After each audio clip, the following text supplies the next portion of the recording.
Hi friends, here we have antiderivatives. The following theorem gives a necessary and sufficient condition for the integral to be independent of path of integration and for an integral around a closed path has value 0. We recall that contour is a piecewise smooth arc.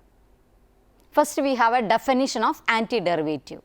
A function f is called an antiderivative of a function f defined on a domain D if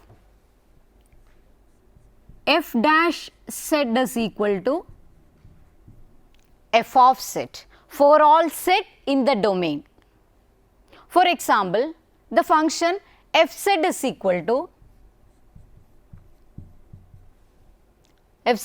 to 1 by 4 z raised to 4 is an antiderivative of what fz is equal to z cube on the entire complex plane, because for each complex number z, f dash z is equal to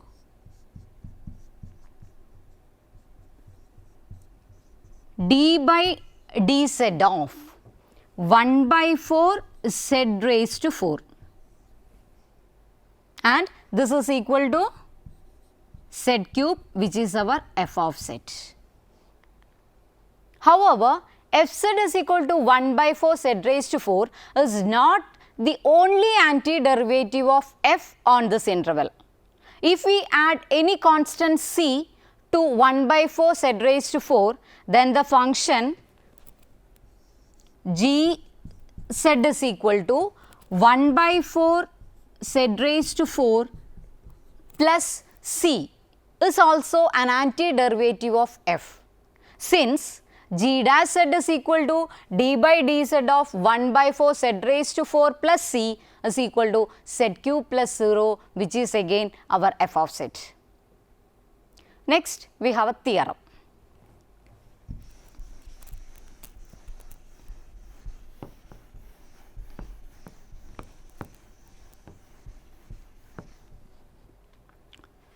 Suppose that a function f is continuous on a domain D.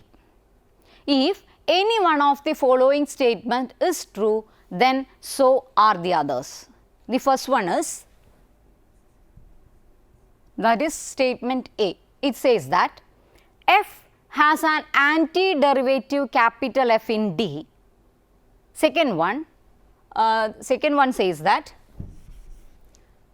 the integral of fz along contours lying entirely in D and extending from any fixed point z1 to any fixed point z2 all have the same value, namely integral z1 to z2 fz dz is equal to, which is equal to capital Fz over the limits z1 z2. This can be write as f of z2 minus f of z1, where fz is the antiderivative in statement A. Next statement says that the integrals of fz around closed contours lying entirely in D all have value 0. The theorem above does not claim that any of the given statement A to C is true for a given function f and a given domain D. It tells us only that all of them are true or that none of them is true. Now move on to the proof.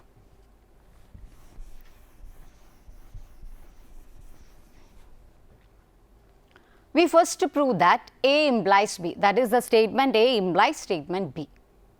Let f be a continuous function which has an antiderivative capital F in D, that is f dash z is equal to f of z, for z belongs to our domain D. Let C be any contour lying entirely in D joining z1 and z2. Now case 1, first case. Here our C is a smooth arc.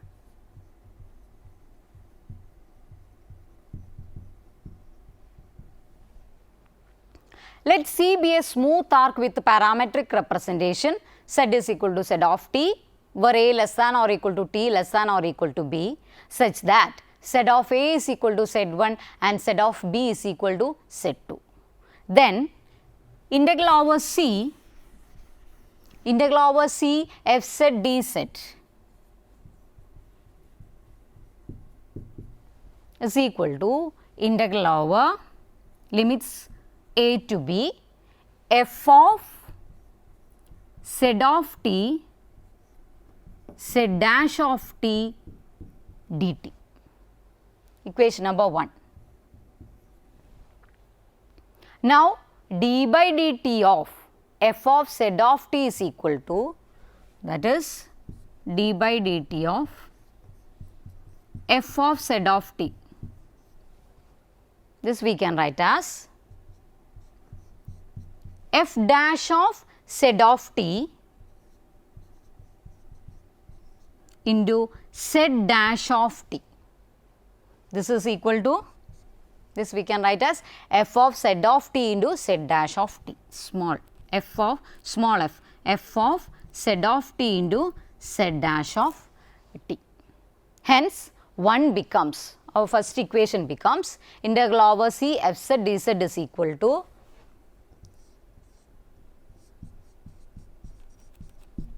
this we can write as integral over a to b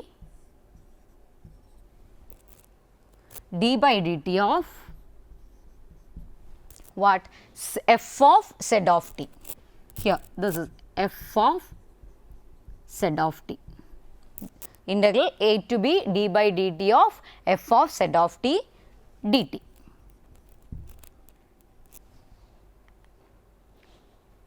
This is again, this we can write as this is equal to f of z of t over the limits a to b by using a theorem in the chapter definite integral. I think it is theorem number 7. This, on substituting value, we can write it as f of z of b, that is the upper limit, minus f of z of a. F of z of, here we have one more bracket, f of z of p minus f of z of a, or it is equal to what? F of z2 minus f of z1.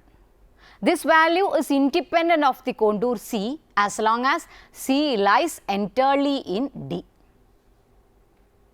Next case where C is piecewise smooth.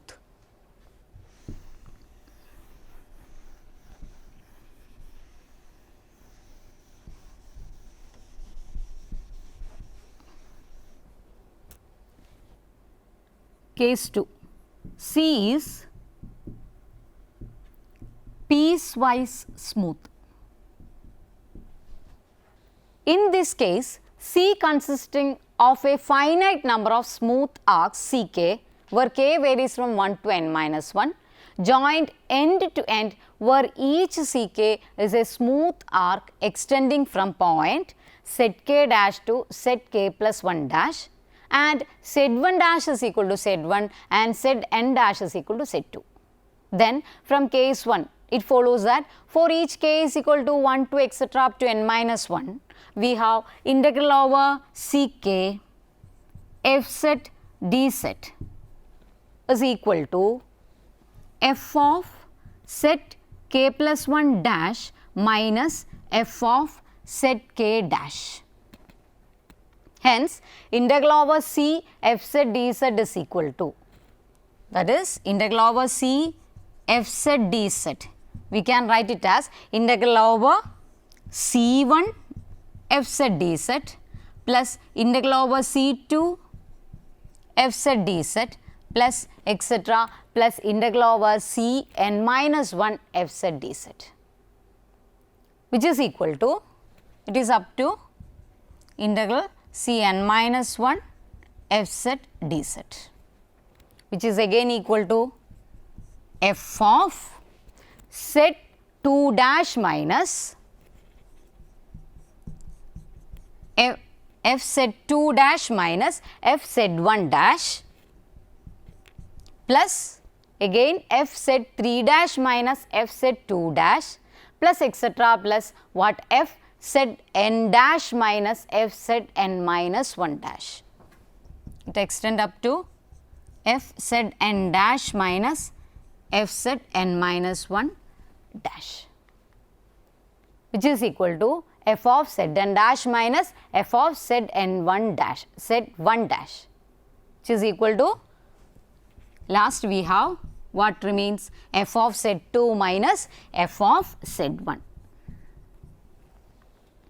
which is also independent of the contour C. Here completes the proof of A implies B. Next we have B implies C.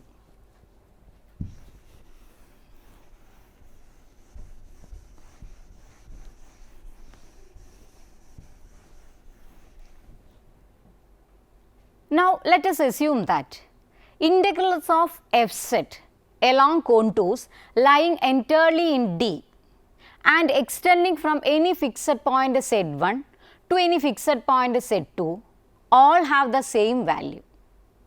Let C be any closed contour lying entirely in D. Let Z1 and Z2 be any two points on C.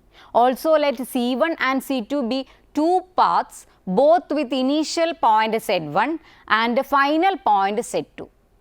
That is, it is just like this. C1, C2, this is our Z2, this is the initial point Z1, this is the terminal point Z2, and C is equal to C1 minus C2. From B, it follows that integral over C1 fz dz is equal to integral over C2 fz dz.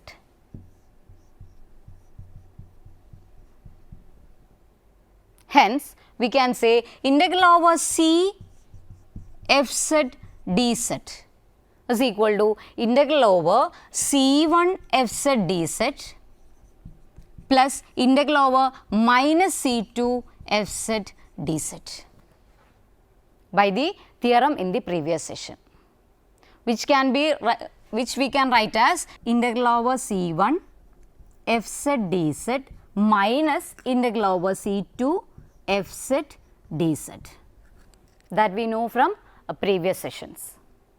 Next we have C implies A. Now,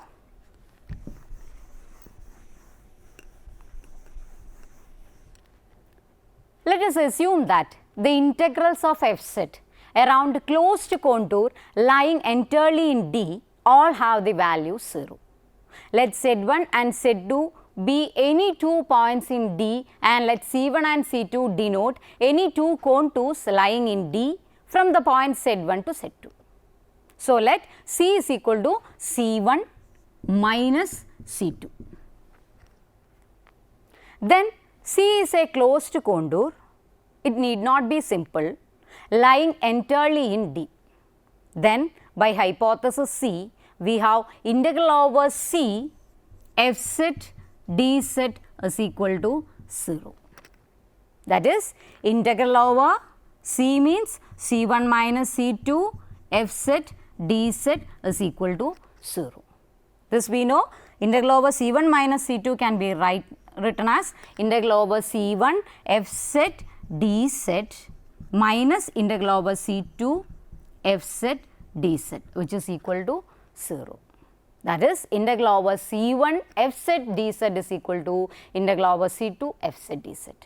Hence, integration in D depends only on endpoints and is independent of path.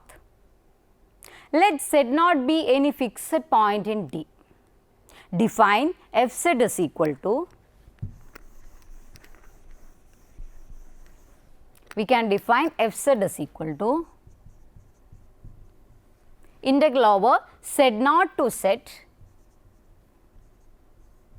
f of s ds for all z belongs to D. Clearly, f is a well-defined function on D. Now, let z plus delta z be any point distinct from z and lying in some neighborhood of z. That is, it is sufficiently small to be obtained in D. Then, f of z plus delta z minus f z is equal to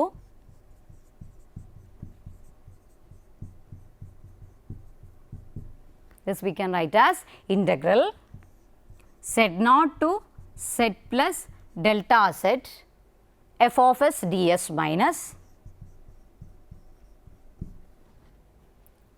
integral z naught to z f of s ds. This we can write as, which is equal to integral, the lower limit is from z up to what, z plus delta z f s ds. Equation number 2. We know that if C is any arbitrary contour from a fixed point z1 to z2, then integral over C dz is equal to z2 minus z1. Hence, integral over z to z plus delta z ds is nothing but what, z plus delta z minus z, which is equal to delta z, and also f z is equal to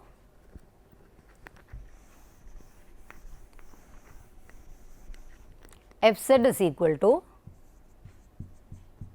1 by delta z integral z to z plus delta z f z ds. Hence, from equation number 2, we obtain f of z plus delta z minus f of z divided by delta z minus f of z is equal to, here we have small f of z minus f of z, which is equal to 1 by delta z integral z to z plus delta z what, f of s ds. That is, it is equal to 1 by delta z integral z to delta z integral z to z plus delta z f of s minus f of z ds. That is our equation number 3, which is equal to 1 by delta z integral z to z plus delta z. In the integral, we have f of s minus f of z ds. This is our equation number 3. Since f is continuous at the point z corresponding to any epsilon greater than 0, there exists a positive number delta such that mod fs minus fz is less than epsilon whenever s minus z is less than delta. Hence, if z plus delta z is close enough to z, so that mod delta z is less than delta, then from 3 we get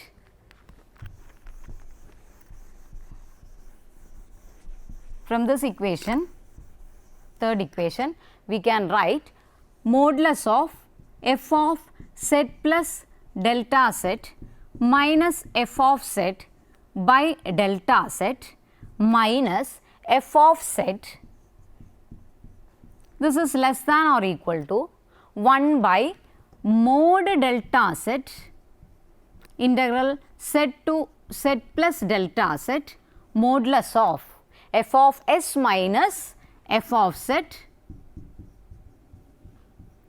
dz. This we can write, which is strictly less than 1 by mod delta z into epsilon into mod delta z, which is again equal to what, epsilon. Hence, limit delta z tending to 0, f of z plus delta z minus f of z by delta z is equal to f of z, and therefore f dash z is equal to f of z for every z in the domain D. That is, f has an antiderivative capital F in D. Next, we will move on to evaluation of line integral second type. First example is evaluate integral I to 1 plus 4I z square dz. Here, taking fz is equal to z square, our fz is equal to z square. We have capital Fz is equal to integral fz dz, which is equal to integral z square dz, that is z cube by 3 plus c. So, our capital Fz is z cube plus c, z cube by 3 plus c. As f is an antiderivative of f by theorem 1, integral I to 1 plus 4I z square dz can be written as, which is equal to integral I to 1 plus 4I fz dz. This is f of upper limit 1 plus 4I minus f of I. That is, our f of z is z cube by 3. So, this is f of 1 plus 4I. So, this can be written as 1 by 3 into 1 plus 4I whole cube minus I cube. I am taking 1 by 3 outside, 1 plus 4I whole cube minus I cube. On simplification, this is equal to 47 minus 47 by 3 minus 17I. On simplification, we get it is minus 47 by 3 minus 17I. Next example is, next is integrate from I to pi by 2. It is from I to pi by 2 cos z dz.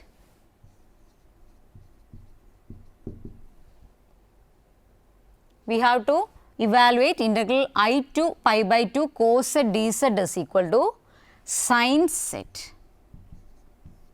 over the limits I to pi by 2. This is simple. That is, sin z over the limits, we have to apply the upper limit pi by 2 and the lower limit I. This is equal to what? 1 minus I into sin h1.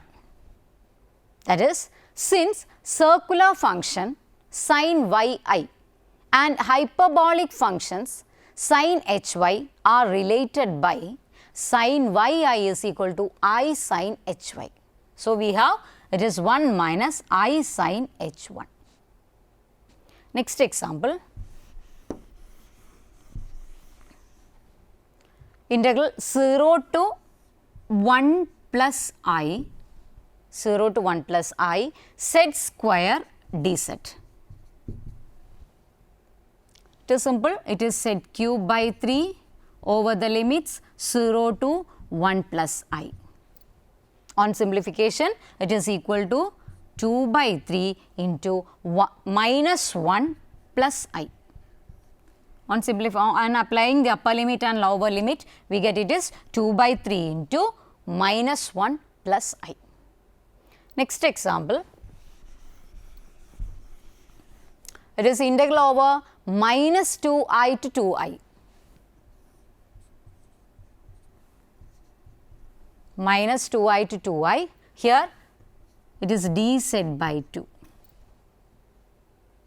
It is nothing but integral of dz by 2 is, it is a log z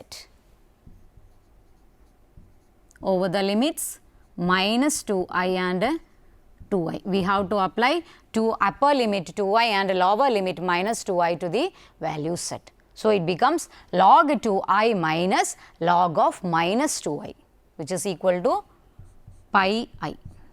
That is log 2I minus log of minus 2I. So, the answer is pi I. Next, we have to evaluate integral over c z square dz, where the c is any contour from z is equal to 0 to z is equal to 1 plus I. That is, z varies from z is equal to 0 to 1 plus I. Here fz is equal to z square. Fz is equal to z square is continuous everywhere, and since d by dz of z cube by 3 is equal to z cube, fz has an antiderivative. Fz is equal to z cube by 3 for every complex number set. Hence, by theorem 1, integral of fz along C, where C is any contour joining 0 to 1 plus I, depends only on the endpoints 0 and 1 plus I, and integral over C z square dz is equal to, since it depends only on endpoints, we can write it is equal to integral 0 to 1 plus I. These are the limits 0 to 1 plus I fz dz, which is equal to f of upper limit 1 plus I minus f of 0. On substituting, we have it is 1 plus I whole cube by 3 minus 0 by 3, which is equal to 2 by 3 into minus 1 plus I. On simplification, we get it is 2 by 3 into minus 1 plus I. Next example, it is to evaluate integral over C dz by z square, where C is a positively oriented circle. That is, z is equal to 2 e raised to I theta. Here, theta is in between minus pi less than theta less than or equal to pi. About the origin. The function, here the function fz is equal to 1 by z square.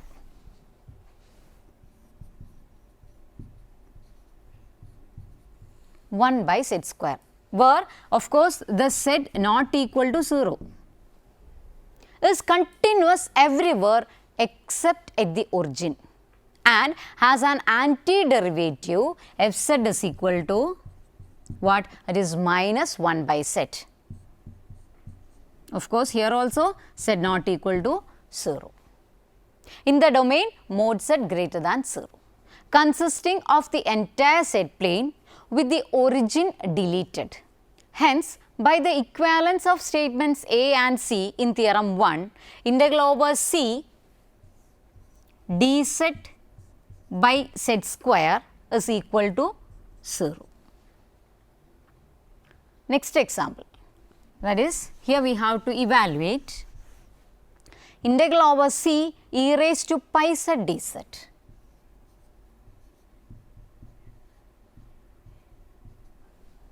where C is any contour from 0 to 1 plus I. Here fz is e raised to pi z, it is continuous everywhere, and since d by dz of e raised to pi z by pi is equal to what? E raised to pi z. Fz has an antiderivative, that is capital Fz is equal to e raised to pi z by pi for every complex number set. Hence, by theorem 1, integral of Fz along C, where C is any contour joining 0 to 1 plus I, depends what? Only on the endpoints. Here it is 0 and 1 plus I, and integral over C e raised to pi z dz. Integral over C e raised to pi z dz can be written as, which is equal to integral over lower limit is 0, upper limit is 1 plus I fz dz. This can be written as what? F of upper limit we have 1 plus I minus f of 0. It is equal to e raised to pi into 1 plus I by pi minus e raised to 0 by pi. On simplification, we get it is 1 by pi into e raised to pi minus 2. Next example.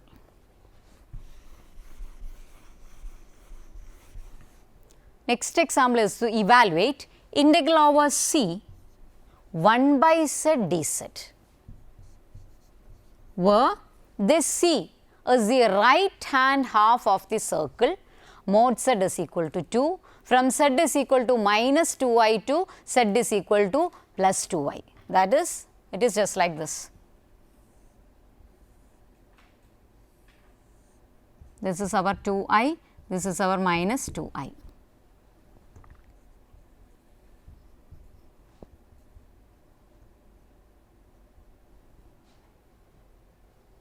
Here our c.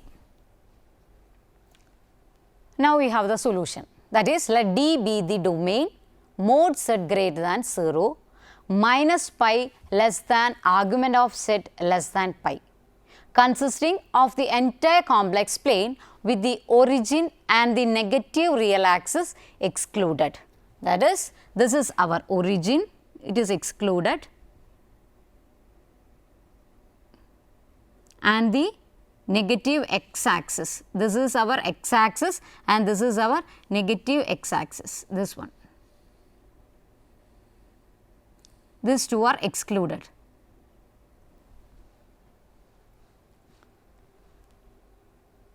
C is a contour joining minus 2i to 2i. So, this is, here C is just like this, it is from minus 2i to 2i, and it is contained in the domain D. In D, origin is not included, and hence fz is equal to 1 by z is continuous. So, no problem with fz. The principal branch log set of the logarithmic function serves as an antiderivative of the continuous function 1 by z throughout D. Hence, we take fz is equal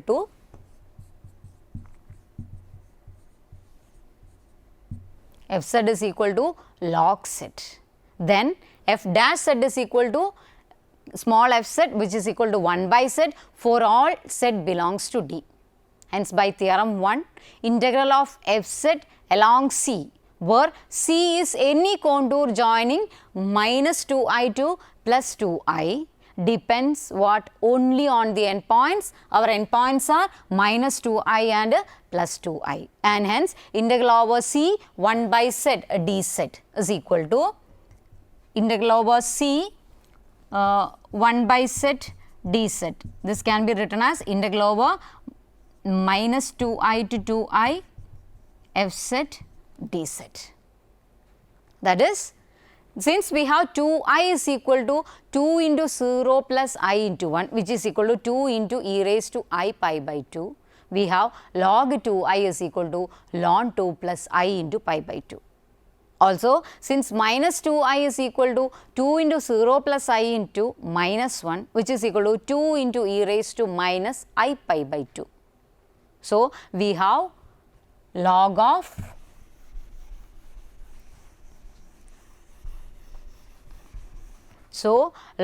minus 2i, which is equal to ln 2 minus I into pi by 2. Similarly, we have stated log 2i is equal to ln 2 plus I into pi by 2. So, it is equal to, so altogether it is equal to what? Ln 2 plus I into pi by 2, that is our first term, ln 2 plus I into pi by 2, minus, second one is ln 2 minus I into pi by 2, which is equal to pi I. On simplification, the answer is pi I. Next example is use an antiderivative to evaluate the integral over c z raised to 1 by 2 dz. Integral over c z raised to 1 by 2 dz, where the integrand is the branch integral over c z raised to 1 by 2 is equal to square root of, it is equal to, here I can write, which is equal to square root of r into e raised to I theta by 2. Here r is greater than 0 and theta lies in between 0 and 2 pi, that is 0 less than theta less than 2 pi of the square root function, and c is any contour from z is equal to first one, that is c is any contour from z is equal to minus 3 to z is equal to 3, which except for its endpoints lies above the x-axis. The second one, that is the B one, is c is any contour from z is equal to minus 3 to 3, which except for its endpoints lies below the x-axis. And third one, c is any closed contour in the counterclockwise direction passing through z is equal to minus 3 and z is equal to 3, which except for the point z is equal to minus 3 and z is equal to 3 contains no other points of x-axis. That is, it is just like this. First one, solution. Before moving to solution, we have this figure. This is our minus 3, here it is our x-axis, y-axis, this is our 3. This is our C or the curve. Let our fz is equal to z raised to 1 by 2, or we can write it as root r into e raised to I theta by 2, where this r is greater than 0 and 0 less than theta less than 2 pi. Now, first solution, that is the part A solution. The C is any contour from z is equal to minus 3 to minus 3 to 3, which except for its endpoints lies above the x-axis. Since fz is not defined on the ray theta is equal to 0, that is positive x-axis, fz is not defined at z is equal to 3. At all other points of C, fz is defined and is continuous. Now, consider another branch of z raised to 1 by 2 given by f1 of z is equal to square root of r e raised to I theta by 2, where of course this r is greater than 0 and this theta lies in between minus pi by 2 less than theta less than 3 pi by 2. Clearly, this f1 set is defined and is continuous everywhere on C. Also, values of f1 set at all points on C except at z is equal to 3 coincide with those of our integrand f of z. Hence, in integral over C fz dz, fz can be replaced by our f1 set. An antiderivative of f1 set is the function f1 set is equal to, it is equal to 2 by 3 into z raised to 3 by 2, or which is equal to 2 by 3 into r into square root of r e raised to I 3 theta by 2, where this r greater than 0 and theta lies in between minus pi by 2 and 3 pi by 2. Hence, integral over C z raised to 1 by 2 dz is equal to integral over C fz dz, which is again equal to integral over C z raised to 1 by 2 dz, which is equal to integral over C fz dz, which is again equal to what? Our integral over minus 3 to 3, it is f1 of z dz, that is which is equal to f1 of set. Here it varies from minus 3 to 3, which is equal to 2 into root 3 into e raised to I 0 minus e raised to I into 3 pi by 2. Since at z is equal to 3, r is equal to 3, theta is equal to 0. And at z is equal to minus 3, r is equal to 3, theta is equal to pi. So, it is altogether which is equal to 2 into root 3 into 1 plus I. So, next is C is any contour from, that is the B part. C is any contour from z is equal to minus 3 to z is equal to 3, which except for its endpoints lies below the x axis. So, our figure is just like this.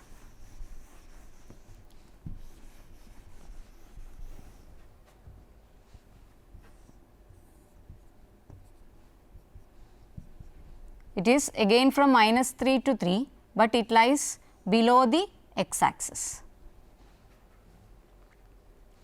Since fz is not defined on the ray theta is equal to 0, fz is not defined at z is equal to 3. At all other points of C, fz is defined and is continuous. Now consider another branch of z raised to 1 by 2 given by f2z is equal to, it is equal to root r e raised to I theta by 2, where r greater than 0, theta varies from r greater than 0, theta varies from pi by 2 less than theta less than 5 pi by 2. Clearly, this f2 set is defined and is continuous everywhere on C. That is, f2 set is not defined on the ray theta is equal to pi by 2. Also, values of f2 set at all points on C except at z is equal to 3 coincide with those of our integrand f set. Hence, in the integral of f set along C, f set can be replaced by our f2 set. An antiderivative of f2 set is the analytic function f1 z is equal to 2 by 3 into z raised to 3 by 2. That is 2 by 3 into z raised to 3 by 2, which is equal to 2 by 3 into r into root r e raised to I 3 theta by 2. Here also r greater than 0 and theta varies in between pi by 2 and 5 pi by 2. Hence, integral over C z raised to 1 by 2 dz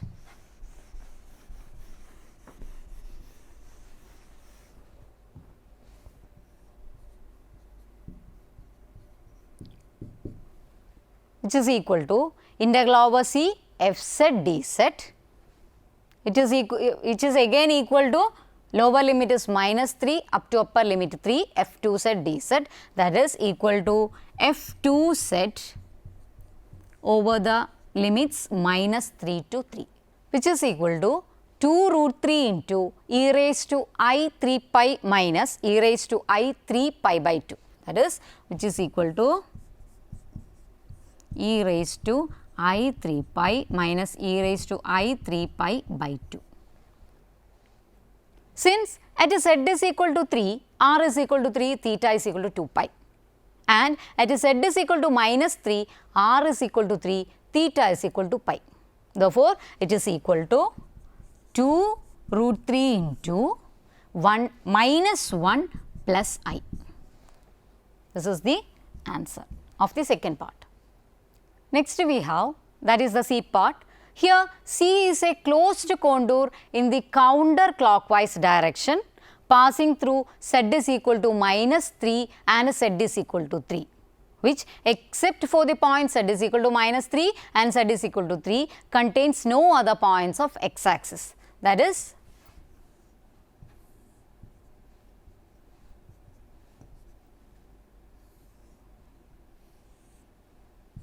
here it is minus 3 and 3. Then C can be written as C is equal to C2 minus C1, where C1 is the contour which is the part of C above the x axis, and which extends from minus 3 to 3. Here we have the C1. Minus C1 is the contour that extends from 3 to minus 3. And C2 is the contour which is a part of C below the x-axis and which extends from minus z is equal to minus 3 to z is equal to 3. That is, here is our C2.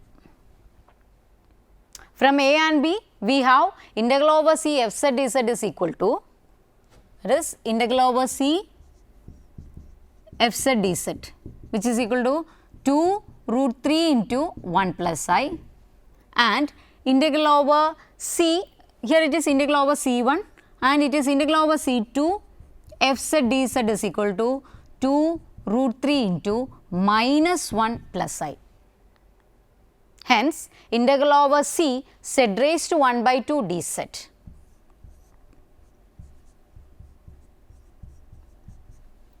This is equal to what? Integral over C2 minus C1 f z dz. And we can write this as, it is integral over C2 f z dz, it is integral over C2 f z dz minus integral over C1 f z dz. So, by substituting the values here, the final answer is, it is minus 4 root 3. So, here comes our proof. Hope you enjoy the session. See you next time. Till then, take care.